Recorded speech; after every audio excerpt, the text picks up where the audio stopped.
This is Brian Bieron with PlatformEconomyInsights.com, and we're going to try to give a quick briefing today on a really complicated and highly controversial topic of what is being called dark patterns. And you may have seen something recently. There was a New York Times article that I circulated yesterday regarding the use of what's called dark patterns or persuasive technology. The context of the article was on online retail. In other words, this is talking about the use by websites and other services on the internet to encourage people to either use their site or buy things. So it was boxes that pop up to say, this item is running out, you should get it now, or some person is about to buy this or just bought this and was really happy. And whether or not those signals and those uses of the technology on the platforms are deceptive in some way. So yesterday there was a hearing in the Senate Commerce Committee, and Senator Mark Warner, who's a sponsor of a bill called the Detour Act. Senator Warner is a big fan of the acronym word bill titles. And so this bill is actually S1084. His co-sponsor is Republican Senator Deb Fischer from Nebraska. And this bill attempts to regulate the use of dark patterns and persuasive technology by large online operators. So, from the perspective of you and Platform Economy Insights users and followers, one of the big issues that we're following here is whether or not technology regulation aimed at or intended to address concerns with the very largest platforms is actually going to dribble down and impact the ability of smaller and medium-sized technology businesses to do business. And so the definitions of who's covered by these various regulatory and legislative ideas is actually, I think, a pretty important thing to keep track of.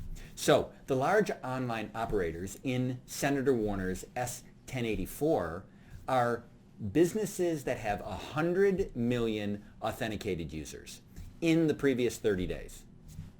Just something to keep in mind. Now, what their bill would do, besides attempting to define what the objectionable persuasive technology is, and let me tell you, this is a really tough task. I would encourage you, if you have a few minutes, to go to Wikipedia and look up persuasive technology and see what they talk about, see what's there. You'll see that actually this is not something that's highly specific, but instead it's a really generalized concept of attempting to persuade people to do things. Now, it notes that persuasive technology is often used in sales or diplomacy or politics, religion, public health, management. That's not surprising. Those are all areas where, if you're doing a good job, you're trying to encourage people to work with you and do something that you would like them to do. Now, of course, it doesn't need to be deceptive. A good, effective argument or a good, effective presentation of something can, of course, increase the chances that your user is going to engage.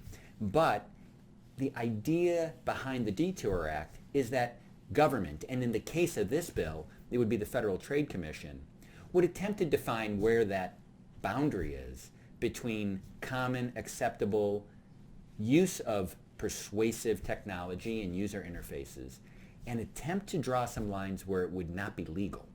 At least for, in the context of this initial bill, the large companies with more than 100 million users. So that was one of the topics of a big hearing yesterday in the Senate Commerce Committee.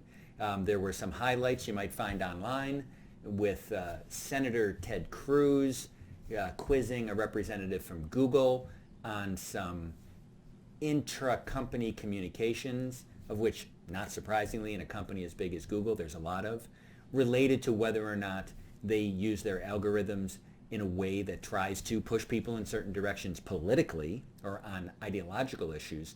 There was also a very interesting back and forth with Senator Brian Schatz of Hawaii and the representative from Google, where he asked if Google uses persuasive technology, and the answer was no, and he acted dumbfounded. of course, I think what that really highlights is that it's very much in the eye of the beholder when general practices aimed at encouraging more user activity crosses a line from good business to deceptive.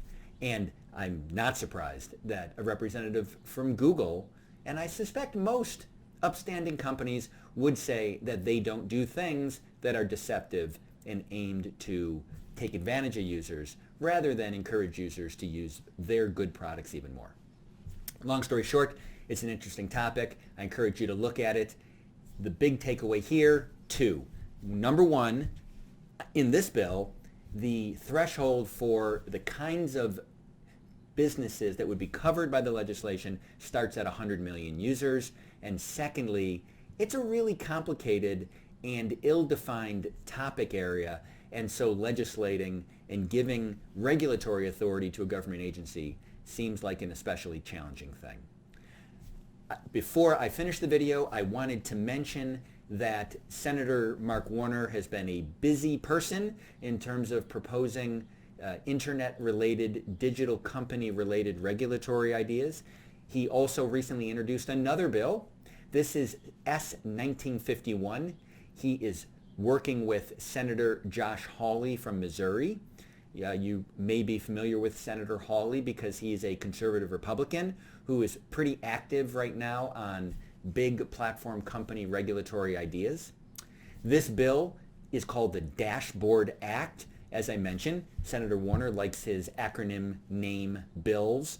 And so the Dashboard Act is aimed at requiring large internet companies to report to their users and the SEC the value of the data that they collect from their users on sort of a per user basis.